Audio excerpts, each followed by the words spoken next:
पिछले पार्ट में आपने देखा, एक अधजली लाश मिली, पहचान रमन मेहरा की हुई, अंतिम संस्कार भी हो गया, लेकिन 4 दिन बाद असली रमन लौट आया।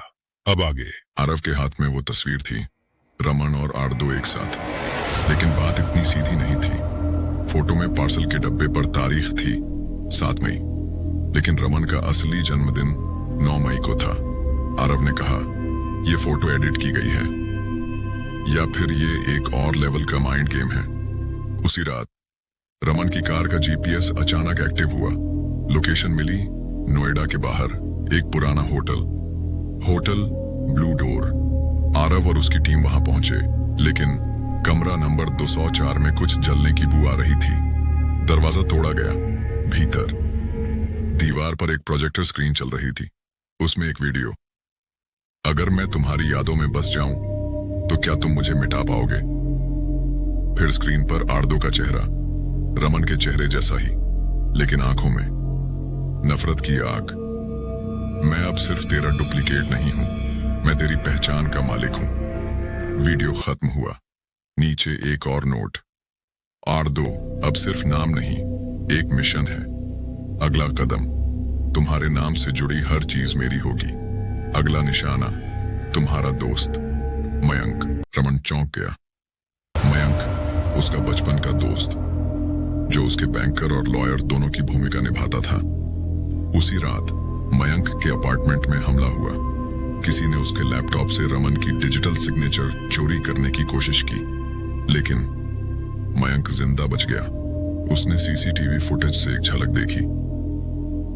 वो रमन था, लेकिन उसकी आंखें खाली थीं, जैसे वो कोई और हो। अब कहानी एक नाजुक मोड़ पर थी। आरदो अब सिर्फ रमन की पहचान नहीं चुरा रहा था, वो सिस्टम के हर रजिस्टर, हर बैंक अकाउंट, हर रिश्ते, हर दस्तावेज में रमन बन रहा था। अगर कागजों में आरदो रमन है और असली रमन सिर्फ बोल रहा है कि वो असली है, तो कानून किसे मानेगा? अब आरव को चाहिए था ऐसा सबूत जो किसी शक की गुंजाइश न छोड़े। तब शुरू होती है प्रोजेक्ट फुल शैडो, एक साइबर टीम का मिशन, जिसमें पुराने फेस रिकॉग्निशन रिकॉर्ड, हॉस्पिटल में हुई प्लास्टिक सर्जरी की फाइल्स और एक डीएनए अनलॉकिंग सॉफ्टवेयर की मदद से आरदो की असली पहचान उजागर करनी थी। लेकिन इससे पहले कि यह सब खत्म होता, एक लाइव न्यूज चैनल पर ब्रेकिंग न्यूज आती है। रमन मेहरा लाइव बयान दे रहा था, मैं असली हूं और मुझ पर झूठे इल्जाम लगाए जा रहे हैं। स्क्रीन पर आता है आरदो सूट बूट में, आंखों में मासूमियत, और बोल रहा है जैसे वही सच्चा हो। जो पुलिस और मीडिया मेरे खिलाफ इस्तेमाल कर रहे हैं, वो सब एक प्लान का हिस्सा है। मैं रमन हूं और मैं सब कुछ साबित करके रहूंगा। रमन और आरव टीवी के सामने सुन होकर खड़े थे। आरदो अब सिर्फ परछाई नहीं रहा, वो अब सामने आने लगा था। लड़ाई अब सिर्फ रमन की नहीं थी, ये लड़ाई थी कैमरे की, कोर्ट की और असली पहचान की। अगले दिन दिल्ली हाई कोर्ट। आरदो ने कोर्ट में अर्जी लगाई, मैं रमन मेहरा हूं और मुझे मेरी पहचान और प्रॉपर्टी से बेदखल किया जा रहा है। अर्जी के साथ उसने पेश किए पासपोर्ट की copy, bank statements, social media accounts और एक मेडिकल रिपोर्ट, जिसमें उसका डीएनए रमन मेहरा के पुराने रिकॉर्ड से मैच होता दिखाया गया। कोर्ट में सन्नाटा। आरव और असली रमन को झटका लगा, डीएनए भी मैच कर रहा है, यह कैसे मुमकिन है? मयंक फुसफुसाया। इसी दौरान प्रोजेक्ट फुल शैडो की साइबर टीम एक बड़ा क्लू पकड़ लेती है। डीएनए रिपोर्ट जो कोर्ट में दी गई है, वो क्लोन डाटा है, मतलब डीएनए को सिंथेटिक तरीके से मैनिपुलेट किया गया है। एक एक्सपर्ट ने कहा, एक नई थ्योरी सामने आई।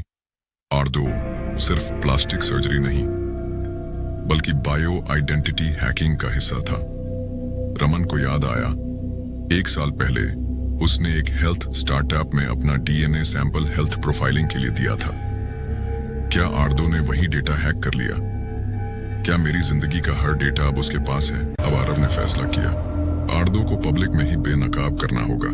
पूरी टीम ने एक प्लान बनाया, एक लाइव स्टेज इंटरव्यू, जहां रमन और आरदो दोनों आमने सामने बैठेंगे। रमन और आर्दो अब एक ही मंच पर थे, एक लाइव शो में आमने सामने। शो का नाम था live debate show, face off the real R. ये शो पूरा देश देख रहा था। दो एक जैसे चेहरे, एक जैसे नाम, एक जैसे दावे, लेकिन फर्क बस सच का था। पहला सवाल, आपकी माँ का नाम क्या है? दोनों ने एक साथ जवाब दिया। बचपन में पहली स्कूल ट्रिप कहाँ थी? दोनों के जवाब अलग थे। यह पहला झटका था।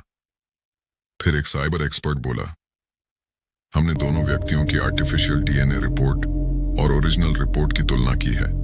आर्दो का डीएनए सिंथेटिक कोडिंग से बना है। यह क्लोन आधारित पहचान है। यह शख्स असली नहीं, बायोलॉजिकल डुप्लीकेट है। पूरी जनता देख रही थी। आर्दो की आंखों में पहली बार डर था। मैंने सिर्फ अपनी जिंदगी बनाई, रमन की नहीं छीनी। आर्दो ने कहा। कोर्ट का फैसला आया। आर्दो को मानसिक और डिजिटल धोखाधड़ी का दोषी ठहराया गया, लेकिन उसे जेल नहीं भेजा गया, बल्कि साइबर साइकोलॉजिकल ऑब्जर्वेशन सेंटर में भेजा गया, क्योंकि उसके साथ भी किसी ने मानसिक खेल खेला था। रमन अपनी मां के साथ घर की बालकनी में बैठा है।